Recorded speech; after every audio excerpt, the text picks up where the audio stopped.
Bom dia. Dando continuidade às entrevistas, hoje recebemos Maria Colombo, repórter do G1 Paraná, para compartilhar um pouco da sua trajetória conosco. Formada pela Universidade Federal do Paraná, a Maria já é repórter do G1 Paraná agora, desde 2020, e também já passou pela assessoria do MON. Maria, eu queria que você contasse como que você escolheu o jornalismo. Na verdade, a minha escolha do jornalismo foi até um pouco de coincidência, assim, porque quando eu estava no ensino médio, eu tinha muita dúvida do caminho que eu queria seguir. Eu gostava de algumas coisas, mas que acabavam voltando para o lado da docência e não era exatamente o que eu gostaria de fazer. E aí eu fui numa feira de profissões dessas que tem das universidades e eu conversei com o pessoal de jornalismo e eu vi no jornalismo a possibilidade de eu falar sobre essas várias coisas que eu gostava e de uma forma diferente. E foi assim que eu acabei parando no jornalismo. Eu admito que eu entrei na faculdade até com as expectativas meio baixas e foi bom, porque eu me surpreendi muito positivamente e, enfim, hoje em dia eu amo a profissão e não me vejo fazendo outra coisa. Então, agora vamos começar as perguntas, começando com o Matheus Vieira. Bom dia, eu queria saber, você que tem uma formação, uma pós-graduação, perdão, em História da Arte e Cultura Visual, como você enxerga essa especialização, tanto na educação dos jornalistas quanto na área de trabalho? Como eu falei na pergunta anterior, um dos assuntos que eu gostava muito estava dentro dessa questão da cultura, da arte, mas eu não queria ser professora de arte. E assim, eu também não tenho habilidades técnicas para me considerar uma artista, mas eu sempre gostei muito de falar sobre esse tema, estudar sobre esse tema. E quando eu terminei a faculdade de jornalismo, na época eu já estava no G1, eu era assistente, trabalhava com vídeos.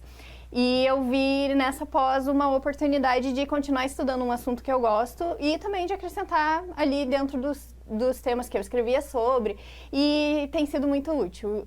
Cultura é uma das áreas que eu gosto muito de cobrir. Então, quando eu tenho agora um repertório que eu consigo consultar quando eu vou escrever sobre esses assuntos, por exemplo. A próxima pergunta, desculpa, gente, A próxima pergunta é do Arthur. Bom dia, eu queria saber se você recebe bastante críticas nas redes sociais e como você costuma lidar com elas.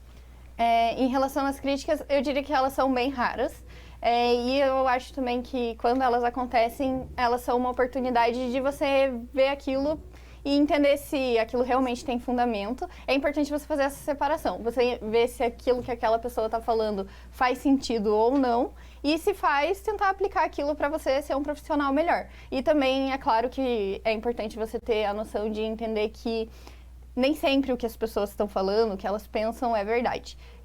O que elas falam passa pela experiência delas ou pelo que elas acreditam e talvez principalmente quando a gente fala de jornalismo, as pessoas adoram opinar sobre jornalismo sem serem jornalistas ou sem entenderem quais são os critérios que a gente segue na hora que a gente vai fazer uma matéria ou selecionar um assunto. Então, é importante você fazer essa separação. Agora, a próxima pergunta é da Júlia Furtado. Bom dia, eu queria saber como que foi o processo de seleção e a entrada no G1 para você e quais foram os principais desafios que você enfrentou no início da carreira e como que você conseguiu superar eles.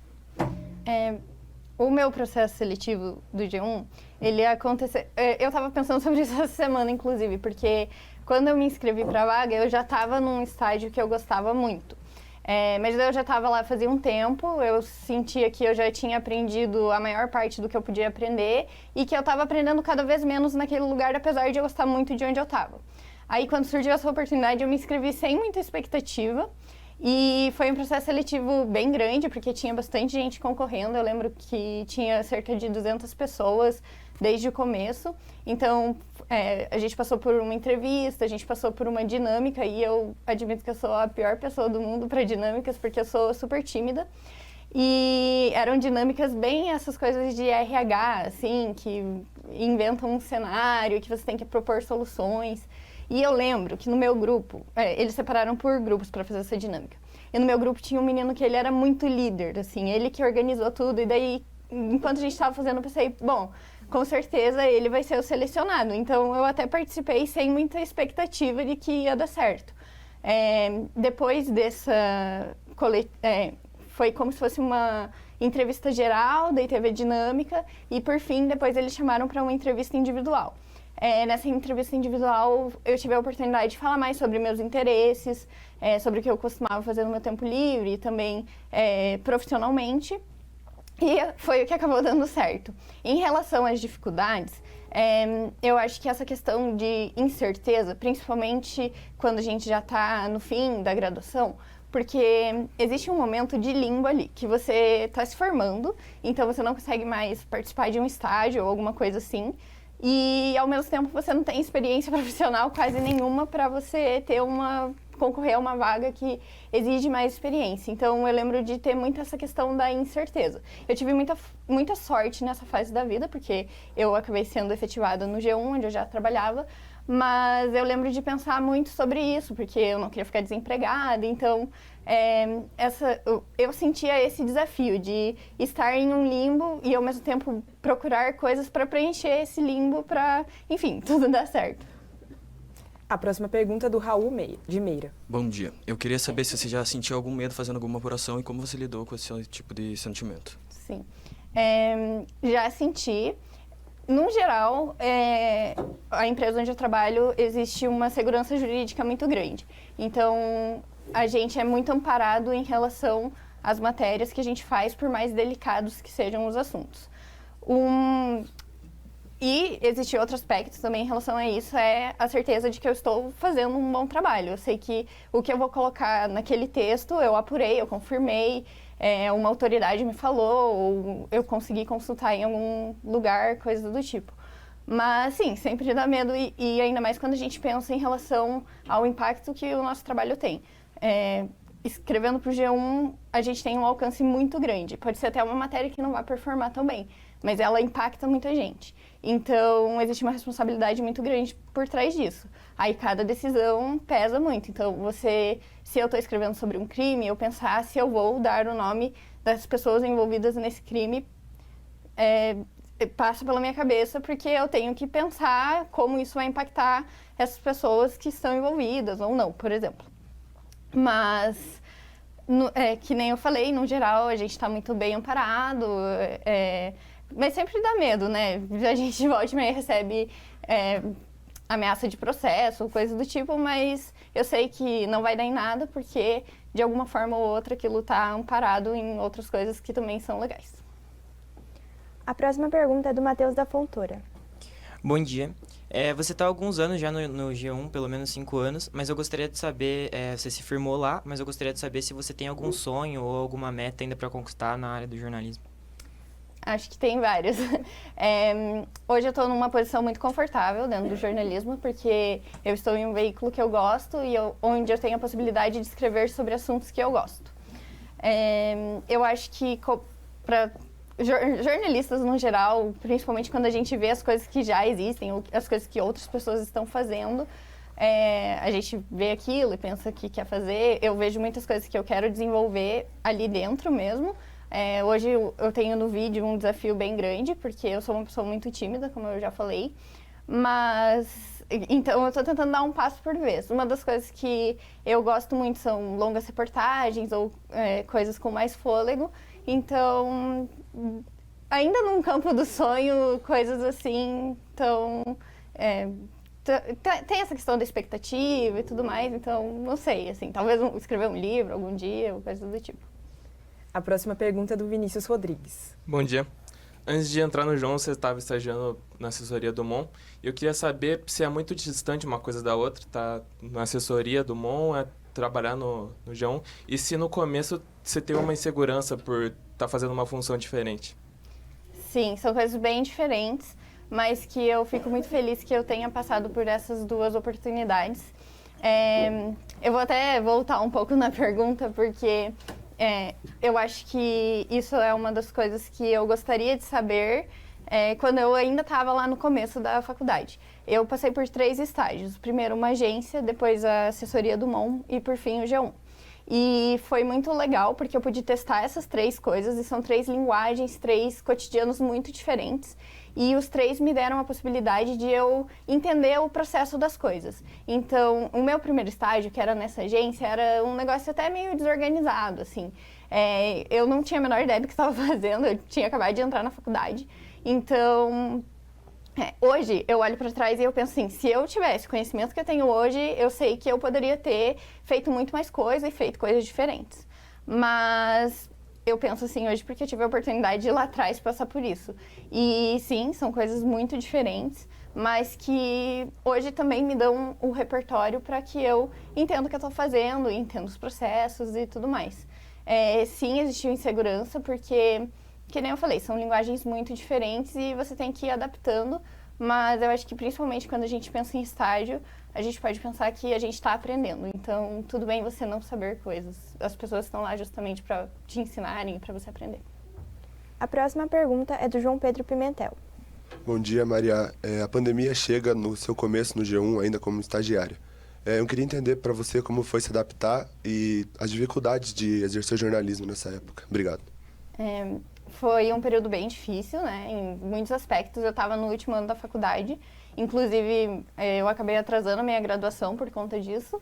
Mas eu lembro de uma das principais dificuldades girarem justamente em torno da pandemia em si, porque era um momento de fragilidade emocional muito grande.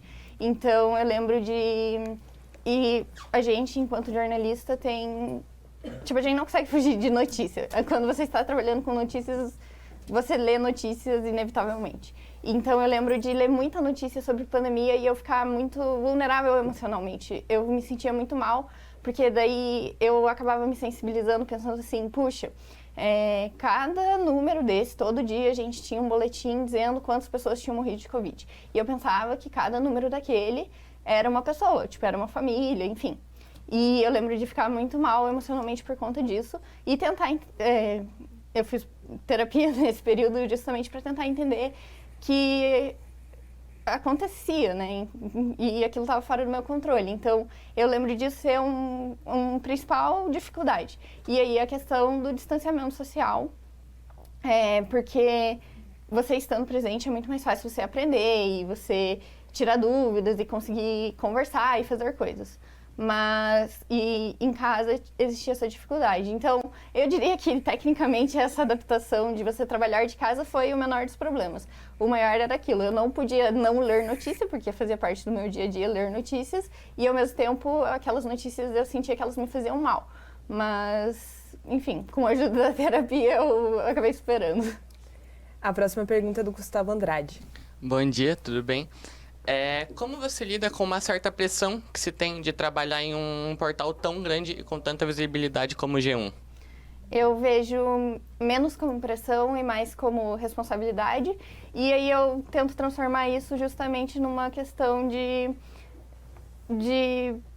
levar o meu trabalho a sério. Claro que eu já levaria se não fosse por isso, mas entender o impacto daquilo que eu estou fazendo tem na vida das pessoas, e não só das pessoas que vão ler, mas das pessoas que estão envolvidas naquela reportagem, e também pensando em como aquilo vai ajudar elas. A próxima pergunta é da Mariana Moraes. Bom dia. Você é uma referência para vários jovens jornalistas e para nós que somos jornalistas em formação. Como você acaba lidando com essa responsabilidade? Fiquei muito feliz, obrigada. Eu fico muito feliz porque eu acho que quando a gente pensa em jornalistas que a gente admira, a gente pensa em pessoas que têm muito mais experiência ou que já estão consolidadas na carreira. Então, é legal e eu fico feliz de ser uma referência para vocês, porque eu acho que é algo mais perto. Então, quando a gente vê um jovem jornalista, a gente vê alguém que tem mais ou menos a nossa idade fazendo coisas legais, a gente pensa que aquilo também é possível. Porque, claro, sei lá, eu admiro muito o Caco Barcelos. Só que eu sei que ele viveu muito, ele fez muita coisa até chegar onde ele está hoje. Então, ver que existe um caminho perto, que existe um caminho que a gente consegue seguir, é legal, assim. A próxima pergunta é da Flora Carneiro. Teve alguma matéria ou entrevista, enfim, reportagem que mais te marcou até hoje? Que você tem um carinho especial e por quê? Teve uma que eu fiz que eu gostei muito de ter feito, que foi sobre a visita do Coppola a Curitiba em 2003. Essa matéria, ela começou um ano antes de completar 20 anos dessa visita. Não, nem foi 20 anos, não, desculpa. Essa matéria, ela começou um ano antes dele lançar o filme que ele inspirou quando ele veio para Curitiba. E aí eu fiquei sabendo dessa história aleatoriamente e eu guardei ela, falei assim, quando estiver chegando perto eu vou querer fazer. Os meus editores toparam e foi um processo muito legal porque ele foi lento e eu consegui fazer tudo que eu queria ter feito, assim. Então, eu refiz os passos deles, eu conversei com as pessoas e um aspecto que eu gosto muito dessa reportagem é que tem toda a curiosidade de que ele veio para cá, os lugares que ele visitou, mas eu acho que ela tem uma segunda camada que não é tão óbvia, que é como a partir dela a gente consegue pensar a cidade. E isso é um conceito que eu adoro, assim, eu adoro pensar na cidade, na forma como as pessoas ocupam a cidade. E aí, quando você lê aquela reportagem, você pensa assim, Curitiba, em 2003, era uma Curitiba muito diferente da Curitiba que é hoje. Os lugares que ele visitou não são mais os mesmos lugares, as coisas mudaram, tem coisas que continuam as mesmas, e eu acho que é um aspecto muito interessante, assim, de se pensar. E nem foi um aspecto principal, foi algo que surgiu conforme eu estava fazendo. Mas foi um material que eu fiquei muito feliz com o resultado. E aí, mais recentemente, tem um segundo material que foi sobre a série dos 10 anos do 29 de abril, que também foi um material bem extenso, que gerou uma série de 3 reportagens e que eu acho que conseguiu fazer um olhar 360 sobre um problema, assim, porque pensar a educação é um desafio, né? E não é fácil, tipo, as coisas não são preto no branco, principalmente quando a gente fala de educação pública. E aí, quando a gente fez a reportagem, uma delas traz um panorama sobre a saúde mental dos professores, porque conversando com os docentes foi algo que a gente percebeu muito forte, assim. E aí a gente fez a reportagem e um mês depois, 2 professoras morreram dentro de sala de aula. E aí pensar assim, puxa, isso a gente já estava avisando, sabe? Tipo, isso era algo que não que estava claro, porque obviamente que elas não morreram por culpa de alguém, assim, mas tipo, é um problema que a gente tem que dar atenção. E então a gente conseguir falar sobre isso e colocar esse assunto em pauta foi bem, tipo, eu fiquei bem feliz que a gente pôde trazer esse assunto à tona. Agora, a próxima pergunta é da Giovanna Scala. Você cobre com muita frequência temas ligados à vulnerabilidade social. E eu queria saber como é seu processo de contar as histórias com humanidade, sem muito estereótipo. Quando eu estava na faculdade, eu fiz parte de um projeto de extensão, que era o NCEP, que ele era de comunicação popular. Então, o NCEP, ele tinha várias frentes. A gente trabalhava com pessoas em situação de rua, com migrantes, crianças, enfim, vários grupos sociais. E aí, essa experiência, eu digo que ela foi fundamental na minha formação, porque ela foi o que me fez perceber que quando a gente está contando histórias, a gente está falando sobre pessoas e a gente não pode esquecer isso. Então, quando eu vou fazer uma matéria sobre um número, por exemplo, tipo, que nem eu dei o exemplo da Covid anteriormente, eu tenho que pensar que cada número daquele é alguém. Aconteceu isso, essa ideia de você falar, quando a gente está falando de números, a gente tende a despersonalizar eles. E aconteceu isso muito forte quando a gente fez a cobertura da queda do avião em Vinhedo, que saiu de Cascavel. Mais de 200 pessoas morreram, só que assim, cada uma daquelas 200 pessoas eram alguém, eram especiais para alguém. E então isso é muito forte no meu trabalho, eu sempre tento pensar nisso, que se eu estou falando de alguém, se eu estou falando de algum grupo, esse grupo tem rosto, tipo, não é só um grupo. Então, acho que é esse o caminho, assim. A próxima pergunta é do João Alexandre.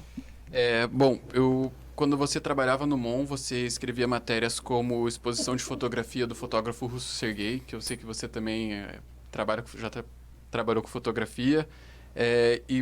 Agora no G1 você escreve matérias como a fraude em ONGs para posta online. Como que foi a adaptação de escrita e apuração da saída de um veículo para o outro? Como que você lidou com isso?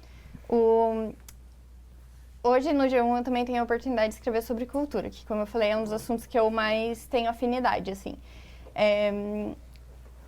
Quando a gente trabalha num veículo que fala sobre muitos assuntos e aborda esses assuntos de formas diferentes, nem sempre você vai escrever sobre coisas que você gosta. Então, por exemplo, eu odeio escrever sobre estrada, eu acho a coisa mais chata do mundo e todo feriado tem matéria sobre como estão as estradas no Paraná.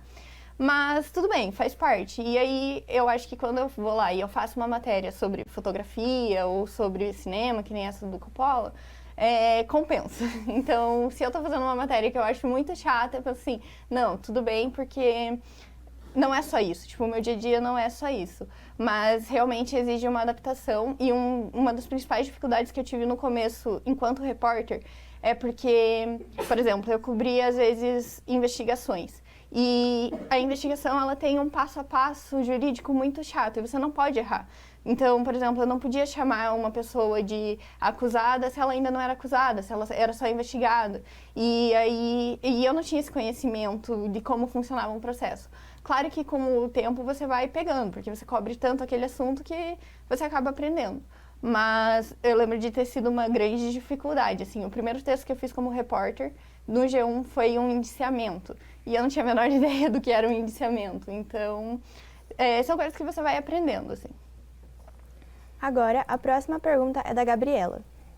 Eu queria perguntar que após a publicação da matéria do Pimentel ser cassado, se você ou sua equipe foram questionados sobre a liberdade de imprensa, que tem muito isso geralmente nesses últimos tempos. A gente não chegou a ser questionado exatamente, mas eu acho que sempre que a gente faz alguma matéria nesse sentido, gera algumas questões.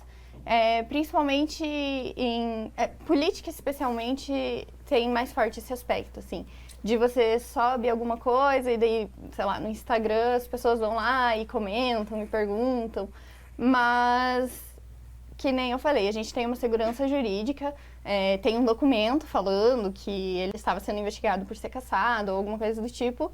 Então, eu me garanto nesse sentido, de você ir lá e mostrar assim, não, isso aqui é um relato de algo que está acontecendo e eu não posso não falar sobre isso porque ele é o prefeito da minha cidade. Tipo, é importante que a gente saiba que isso está acontecendo. Então, é mais nesse sentido, assim. A gente está indo para as nossas duas últimas perguntas. Agora quem vai fazer a pergunta é a Maria Alice. Alice. Oi, tudo bem? A gente pesquisou que você teve vários formatos de trabalho, como texto, áudio, podcast, e você comentou que você é uma pessoa muito tímida. Eu queria saber como você lida com isso e qual o seu formato favorito para se sentir mais confortável. No G1 a gente é repórter multimídia, então tem essa questão dos vários formatos. O meu formato preferido, sem dúvidas nenhuma, é o texto, porque eu acho que você consegue trabalhar recursos que os outros formatos você não trabalha.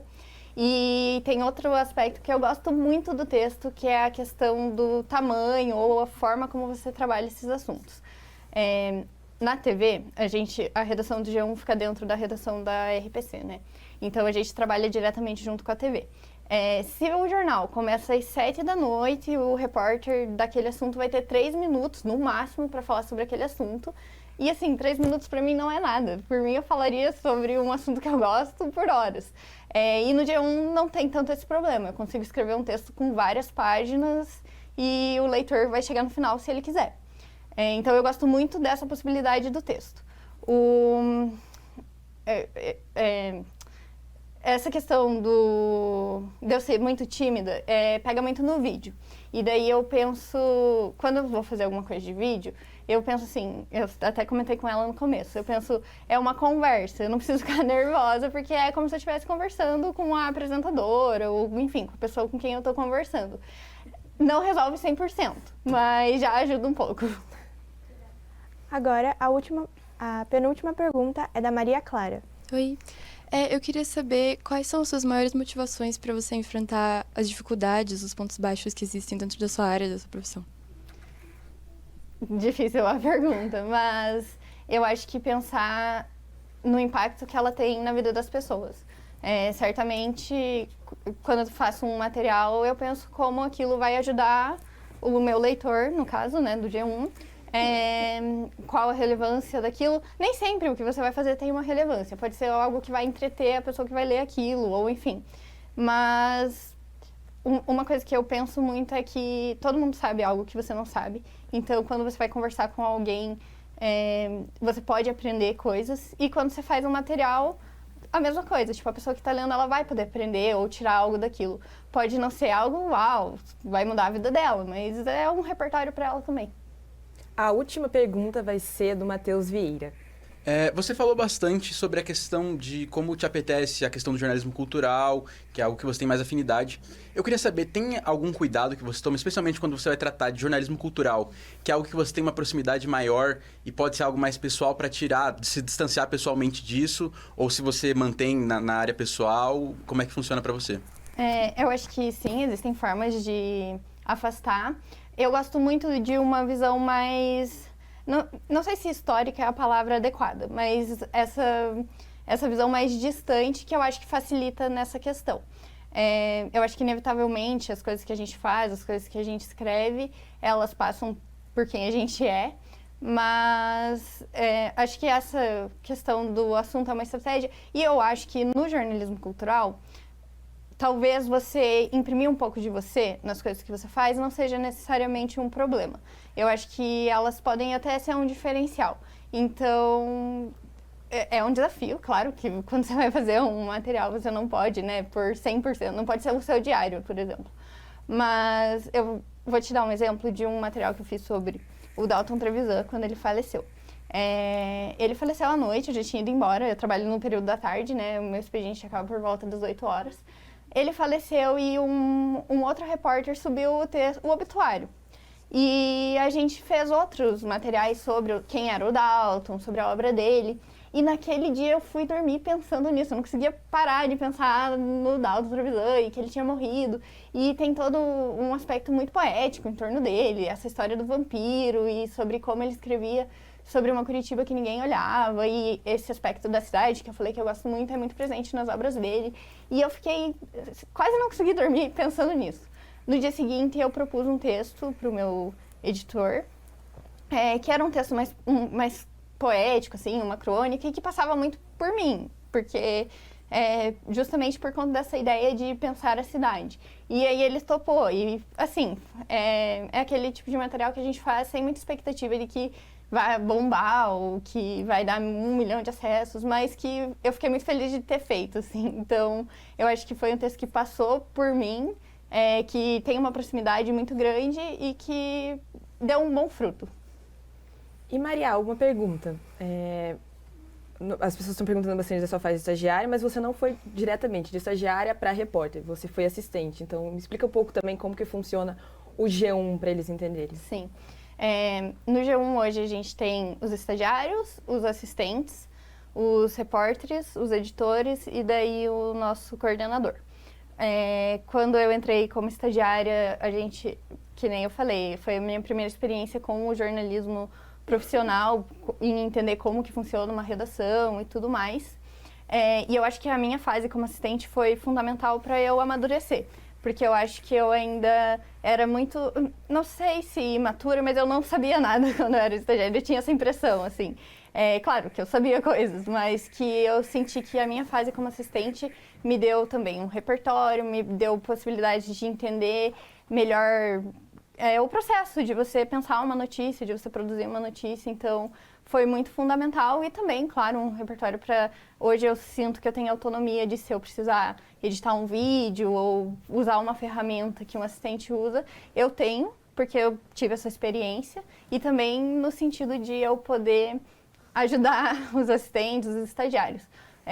Eu faço muita questão de envolver as outras pessoas nas coisas que eu faço. A série do 29 de abril foi uma das coisas, essa a Maria sabe, porque eu perturbei ela horrores com essa série. Mas, para mim, é importante porque é essa possibilidade de vocês, assistentes, estagiários, também estarem aprendendo. E é muito, muito rico, né? Que nem você falou, quando a gente sai da faculdade, está ali naquele limbo, e a assistência possibilita isso, Exatamente. Aprender várias funções, né? A Bianca tem mais uma pergunta. Tudo bem, bom dia. Eu queria perguntar para você, falando um pouco sobre a faculdade, né? Se você sentiu muita diferença da prática do jornalismo dentro da universidade e na vivência do mercado de trabalho. Totalmente, assim, para mim foram coisas muito diferentes. Eu me formei na UFPR e lá a gente tinha os jornais laboratórios, a gente tinha as disciplinas práticas, mas elas eram mais secundárias. A minha formação teórica foi muito maior do que a minha formação prática. E eu tinha a impressão também que na faculdade eu não sabia o que eu estava fazendo. Bom, acho que basicamente o tempo inteiro eu tenho esse sentimento que eu não sei o que eu estou fazendo, mas na faculdade mais ainda. E aí eu lembro que eu tinha uma disciplina de telejornalismo, que era algo que até hoje eu tenho dificuldade, então na faculdade mais ainda. E o professor só falou assim, faça um materialzinho aí. Ele não explicou que a gente ia ter que mostrar em sala de aula, que ele avaliaria aquilo tecnicamente. E aí o meu grupo de amigos, a gente fez um VT, assim, completamente aleatório, que falava sobre, era bem fictício, que falava sobre árvores, uma coisa bem nada a ver. E foi mais pra gente testar, porque a gente achou que era aquilo. E daí o professor falou assim, então, na próxima aula vocês tragam o VT que vocês fizeram pra gente avaliar com a turma. E daí eu fiquei pensando, que vergonha, né? Tipo, tava horrível. E aí a gente mostrou, foi super engraçado, mas o professor avaliou aquilo tecnicamente. E fez sentido, porque ele tinha um formato de passagem, off, sonora, enfim, ele avaliou da forma que deu. Mas eu sinto que, sim, foi muito diferente. Principalmente, eu sempre odiei fazer trabalho em grupo. Quando eu estava na faculdade, eu detestava. E os meus professores adoravam passar todos os trabalhos em grupo. E eu fazia de tudo para eu não fazer o trabalho em grupo, porque eu odiava depender das outras pessoas. E uma das coisas que os professores sempre me falavam é, não, porque no mercado de trabalho é tudo em grupo, no jornalismo as coisas só funcionam em grupo. E é verdade isso. Só que a responsabilidade que as pessoas têm no mercado de trabalho é muito diferente da responsabilidade que as pessoas têm na faculdade. E isso faz toda a diferença, porque se na faculdade alguém não fizer a parte do trabalho, ela não vai, alguém vai fazer por ela, porque tem que entregar e tem que ter a nota. No mercado de trabalho não é assim que funciona. Se alguém não faz a sua parte do trabalho, você é responsabilizado por aquilo. Então, essa é uma grande diferença. E, bom, acho que é isso. Até fugi um pouco da pergunta, desculpe. A Flora também tem uma pergunta para você, Maria. Tem algum tema que você tem muita vontade de escrever ainda sobre, ou alguém que você tem vontade de entrevistar, principalmente na área cultural, que você tem tanto interesse? Difícil essa também, porque tem tanta coisa para eu fazer ainda, assim, eu sinto que eu fiz pouquíssimas coisas. Eu gosto muito de temas ligados à saúde e à educação também, além da área cultural, então são áreas que eu vejo que existem muito potencial de contar histórias e, enfim, é algo que acaba nunca se esgotando. Mas eu não consigo pensar em um nome, assim, pra te falar. Gostaria de entrevistar tal famoso ou tal artista. Até porque eu sinto, dentro do jornalismo cultural, eu acho que essa questão de você entrevistar uma pessoa que está em voga eu acho super difícil, porque às vezes eu penso assim, o que eu perguntaria para essa pessoa? O próprio Dalton, a gente fez um material especial sobre ele nesse último mês, e aí uma das perguntas que o repórter da TV que estava fazendo esse material junto falou, era assim, o que você perguntaria pro Dalton se você encontrasse com ele? Eu fiquei eu não sei, eu não tenho a menor ideia, apesar de eu adorar o trabalho dele, ou enfim, achar a figura dele muito legal, eu não sei o que eu perguntaria, sabe? Então eu acho um desafio nesse sentido de pensar em alguém.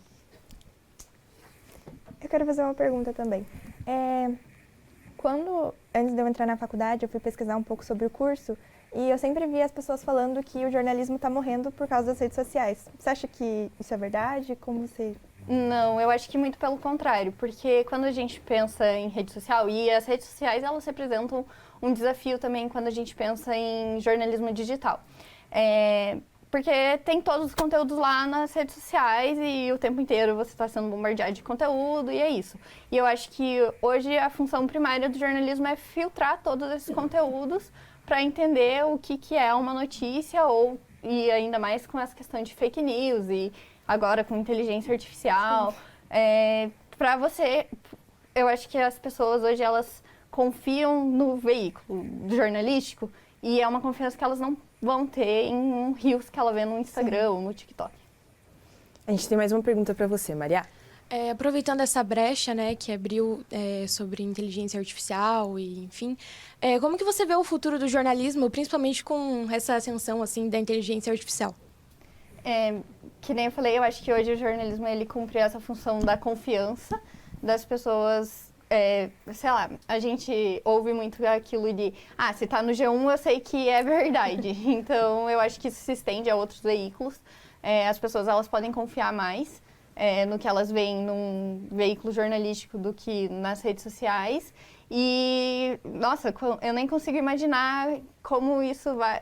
Eu me imagino que isso tenda a piorar com a inteligência artificial, porque é aquilo, né? Todo mundo viu o vídeo do canguru com o passaporte na mão e muita gente acreditou. E, assim, quando você fala em voz alta, obviamente é uma inteligência artificial que fez aquilo. Não é plausível, mas quando você não... E eu acho que isso faz muito parte da lógica das redes sociais. Quando você está ali, você não está pensando criticamente sobre o que você está vendo.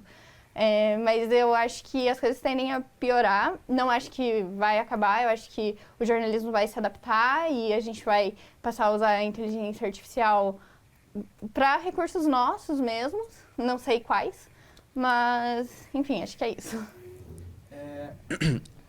Agora temos uma pergunta do Matheus Vieira.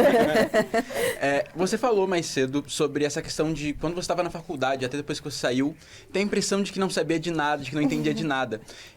Eu acho que é um sentimento que nós, enquanto na faculdade, também sentimos. E eu queria saber como você fez para superar isso, se foi na cara e na coragem, ou se você tirou um tempo extra para ir atrás disso e para melhorar enquanto jornalista nessa questão. Sim, eu acho que as duas coisas.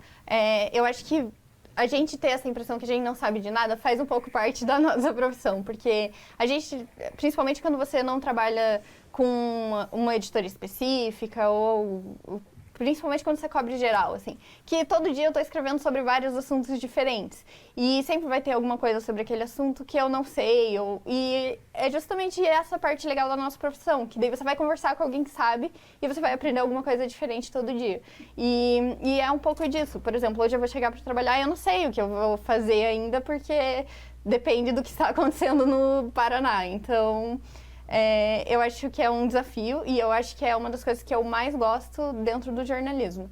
E que sim, você tem que ter a coragem de ir lá e de perguntar. E outra coisa que me ajuda nesse sentido é que as pessoas, elas não se importam que você pergunte. Tipo, principalmente quando você vai conversar com um especialista, alguma coisa, as pessoas gostam de falar sobre o que elas gostam. Então, talvez elas até fiquem felizes que você está incomodando elas com isso. Tipo, elas não veem dessa forma.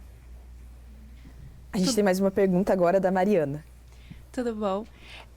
Eu gostaria... Você mesma comentou que você é uma jornalista que se sente mais confortável na área de cultura e você gosta dessa área.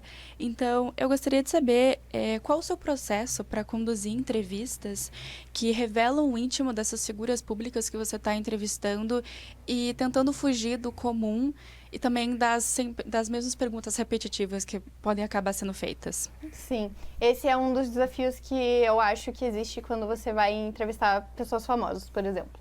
Porque, no geral, elas falam as mesmas coisas sempre. E é difícil, é realmente um desafio. Mas o que eu gosto de fazer é sempre, que é basicamente o que eu faço para todas as reportagens, não só dentro da cultura, é ver o que aquela pessoa já falou, sobre quais assuntos ela já comentou. E aí eu acho que nisso passa também um pouco pelaquela outra questão de você pôr um pouco de você na conversa. Uma vez eu entrevistei o Djavan, e eu adoro o Djavan. E aí eu sempre fiquei pensando assim, puxa, da onde vem aquilo que ele fala, sabe? Porque é tão poético, tipo, da onde que ele tira aquilo, como que ele imagina aquelas coisas. E eu perguntei isso pra ele, e tipo, ele adorou também falar sobre isso, porque foi algo diferente, a partir de outra perspectiva. Claro que nem sempre você consegue fugir de perguntas que não são tão óbvias, né? Principalmente quando é um artista que, sei lá, que tá lançando um álbum novo ou fazendo alguma coisa diferente. Você, inevitavelmente, acaba perguntando sobre qual é o processo criativo dele. Mas faz parte também. Como foi quando foi pra você fazer essa entrevista com o Djavan? Tipo, como você se sentiu, assim, tipo, no momento? Porque deve ter sido muito legal, né? Sim, eu fiquei super nervosa, na verdade. E aí, eu sempre... O meu processo pra fazer entrevistas, eu sempre tento pesquisar antes e eu anoto algumas perguntas pra, na hora que eu estiver conversando... A minha memória é péssima, então eu sempre tenho medo de esquecer coisas. Então, eu sempre anoto. E aí, com ele foi a mesma coisa. Ele foi muito simpático, muito querido, enfim... Então, foi fácil. Conforme eu fui conversando com ele, as coisas foram ficando mais tranquilas, assim. Mas a mesma coisa, eu me senti muito responsável por aquilo que eu tava fazendo, sabe? A Maria é muito uma jornalista cultural, mas também está envolvida em vários casos, como o caso Eloá, que foi a menina que foi sequestrada também, no julgamento do caso Guarani, que você foi até lá para cobrir ao vivo, né? Então, Maria, você falou bastante do seu lado do jornalismo cultural, mas também tem esses casos, que é o julgamento do Moro, esse dia a dia também de casos muito sérios, com grande repercussão nacional. Como que é para você também? Eu acho que ainda mais essa questão da responsabilidade do que você está fazendo. Eu gosto porque eu sinto que eu estou ajudando de alguma forma. Então, o caso Eloá, que foi a criança que foi sequestrada, eu pensava assim, eu estou escrevendo esse texto e se alguém vê essa reportagem, se alguém vê a foto dela, alguém vai avisar a polícia. Tipo, isso vai chegar nas pessoas. Então, essa questão de prestar um serviço mesmo, ainda que seja só escrevendo um texto, pega muito nessa questão das grandes coberturas. Questão de julgamento também, até um desabafo, assim, porque às vezes a gente acaba falando muito sobre um mesmo assunto e aí eu sempre tento buscar como isso está fazendo a diferença, como isso está impactando as pessoas. Se eu estou cobrindo um crime, às vezes é um crime muito pesado, enfim. E daí eu até penso assim, faz sentido eu estar falando sobre isso, só que daí, vou dar um exemplo, se for um assassinato. Aí eu penso, sim, porque essa pessoa, ela vai ser levada a júri popular e eu sei que as pessoas que vão julgar, elas têm uma consciência sobre isso, porque talvez ela deu a notícia na época. Então, eu acho que são pequenas coisas, assim, que acabam guiando o meu trabalho nesse dia a dia do factual. E é muito interessante o factual, né? Porque cada dia é uma coisa nova, né? Sim, exatamente. Tem o dia a dia que você sabe, como Natal, essas datas, mas também cada dia também surge um novo caso. Então é bem interessante, né, Maria? Sim, e é essa possibilidade de você aprender novas coisas que pra mim é o mais importante e é o que eu acho mais bonito dentro do jornalismo, assim, de você realmente conversar com pessoas que você normalmente não conversaria, de você entender sobre assuntos que em outras situações são assuntos que talvez nem te interessem necessariamente. E é isso, construção de repertório. Chegou algum momento que você teve que escrever uma matéria que ela era, tipo assim, muito pesada e você acabou ficando meio mal, assim, de escrever? Sim, teve um caso específico, que foi aqui em Curitiba, que foi um rapaz que foi assassinado dentro do ônibus. E, que nem eu falei, tipo, quando eu tô cobrindo crimes, eu sempre penso em como aquilo tá ajudando alguém. E aí eu lembro que eu fiquei muito desesperançada, assim, que eu fiquei pensando, tipo, putz, as pessoas já foram... foi especialmente a matéria do vídeo do crime. E daí eu ficava pensando assim, puxa, as pessoas responsáveis por esse crime já foram presas, elas já foram identificadas. Eu já falei quem é essa vítima, como ela ajudava os outros. E daí eu pensava assim, não faz sentido tá fazendo isso. Tipo, é só sofrimento, assim, sabe? Eu fiz a matéria. Só que eu lembro de me sentir muito mal. Eu lembro de chegar em casa e chorar. Mas faz parte também. Tipo, nem sempre a gente vai escrever sobre o que a gente gosta. Nem sempre a gente vai ajudar pessoas, como eu gostaria. Mas faz parte do nosso trabalho. E Maria, contando assim do seu dia a dia, você acha qual que é o seu conselho para as pessoas que estão começando, assim? Que você deu o conselho de passar por diferentes áreas, que você te proporcionou um aprendizado. Mas o que você aconselha a essas pessoas que estão começando agora, Sim. né? Eu acho que especialmente isso de você testar coisas. Porque você tem a possibilidade de você passar por áreas diferentes, por assuntos diferentes. E é esse o momento que você pode testar coisas para ver se você gosta daquilo ou não. Às vezes você não vai descobrir o que você gosta, mas você saber o que você não gosta já é um grande passo, assim. E testar e fazer as coisas. Uma das coisas que eu não necessariamente me arrependo, mas que eu penso que se eu pudesse voltar e eu faria mais, na faculdade mesmo, poder fazer produtos, testar linguagens, porque eu acho que é justamente um laboratório ali que você pode testar fazendo. Então, esse é o meu conselho. É o momento que você pode errar, né? É o momento que você pode errar, exatamente. Então, Matheus Vieira tem mais uma e a última pergunta para você. Você comentou agora essa questão da dica que você que você deu pra gente sobre essa questão de desenvolver, mas eu queria saber para você, na sua trajetória, se você fosse começar de volta com todo o seu aprendizado e até esses conselhos que você deu pra gente, que conselho você daria para você no seu primeiro dia de aula como caloura? Talvez testar mais coisas e fazer mais coisas. Eu acho que, por exemplo, essa questão do vídeo seria algo que eu poderia ter trabalhado melhor enquanto eu estava na faculdade. Não necessariamente eu aparecer e falar que é hoje que faz parte, mas eu lembro que eu gostava muito de fazer uns curtas ou coisas assim. Talvez testar um documentário, talvez testar coisas assim, sem um compromisso muito grande, porque hoje é difícil, né? Como que eu vou parar o meu dia a dia para ir fazer algo assim? E quando tá na faculdade existe essa possibilidade. Eu ia falar para eu continuar fazendo o que eu fiz, porque os projetos que eu me envolvi na graduação foram fundamentais para o profissional que eu sou hoje. E é isso, acho que seria isso que eu faria. Incentivaria a testar essas áreas diferentes dentro da comunicação. E isso é outra coisa que eu acho muito legal da nossa profissão e que eu acho que pode servir como dica também. Tudo que está escrito, alguém sentou e escreveu, de alguma forma. Não necessariamente um jornalista, mas na maior parte das vezes um jornalista. Então, tem muita coisa pra gente fazer enquanto jornalista. Você pode trabalhar... É que a gente pensa assim, fala em jornalismo, a gente pensa no William Bonner. Mas não, tem tipo a assessoria de imprensa, tem as redes sociais, quem gosta de fazer um vídeo diferente, às vezes até nessa linguagem de TikTok, de Instagram. Então, são muitas possibilidades muito legais. Eu sinto que tem espaço para todo mundo. No geral, quando a gente pensa em redação, a gente fica meio desesperançado e, enfim... Mas tem muitos caminhos que nem sempre a gente vê, às vezes até por falta de saber que eles existem, assim. Mas, enfim, acho que seria um conselho que eu daria pra mim, de tipo, teste mesmo, faça isso. Muito obrigada, Maria, pela sua disponibilidade, pelas suas dicas, pela sua entrevista. Muito obrigada, viu? Eu que agradeço, fiquei super feliz. E fico à disposição, inclusive. É fácil me achar nas redes sociais, a Maria pode passar o meu contato também. Se vocês quiserem conversar sobre jornalismo, sobre comunicação, é algo que eu adoro. Fiquei aqui 1 hora falando sobre e ficaria mais várias, porque acho muito legal a gente ter essa possibilidade de discutir a nossa profissão. Então é isso, encerra a nossa entrevista coletiva. Muito obrigada, Maria. Obrigada.